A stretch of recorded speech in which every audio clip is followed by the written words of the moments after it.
唔係啊，你見唔見到佢唔見咗隻腳仔啊？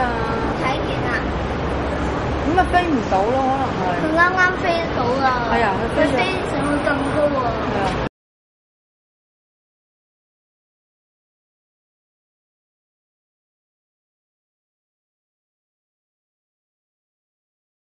我唔想你太用氣啊，所以你諗到特別今日有咩想同啲人講嘛？今日我哋即係截至到第4日㗎啦。咁我哋就希望咧，今日喺晏晝嗰個保安局嘅會議上面，能夠俾大家有一個正面嘅實際有效嘅做法俾大家咯。盡快有個新嘅政策措施去落實同埋解決呢啲成年子女嘅問題。係啊，見你好似今日精神都 OK。琴日我知道你好攰啊嘛，琴日特別攰。因為琴日就飲咗一杯果汁咯。咁又分發口湯咗佢哋咯。同埋因為陪媽媽去睇醫生。我睇醫生嗰時暈㗎，隻腳都好細力。即係希望今日呢個會議即係能夠帶到啲新嘅希望同埋個消息俾大家啦。咁我同金仔呢4日嘅辛苦都係值得嘅。我係都覺得呢一次比較好有意思，就係呢個絕食，因為係即係集大成嘅行動㗎啦。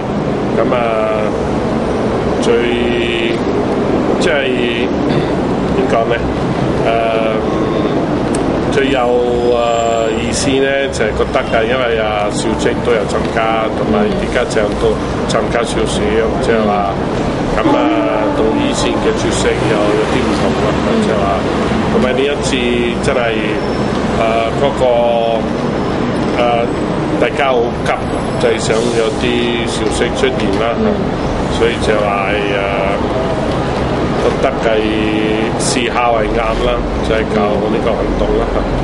咁繼續幾耐咪睇下大家嘅意見啦。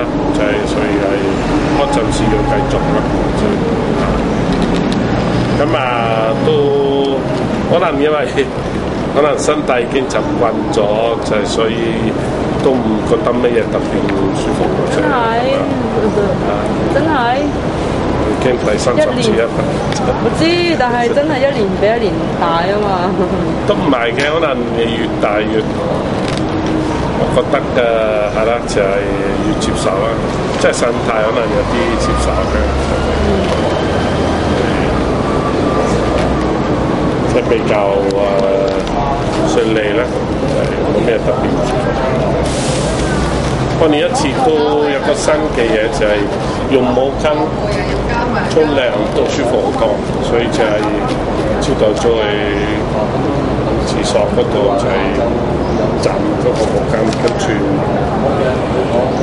甚至一樣同埋彩雲嘅嗰啲就係水就耐可以繼續耐啲啦。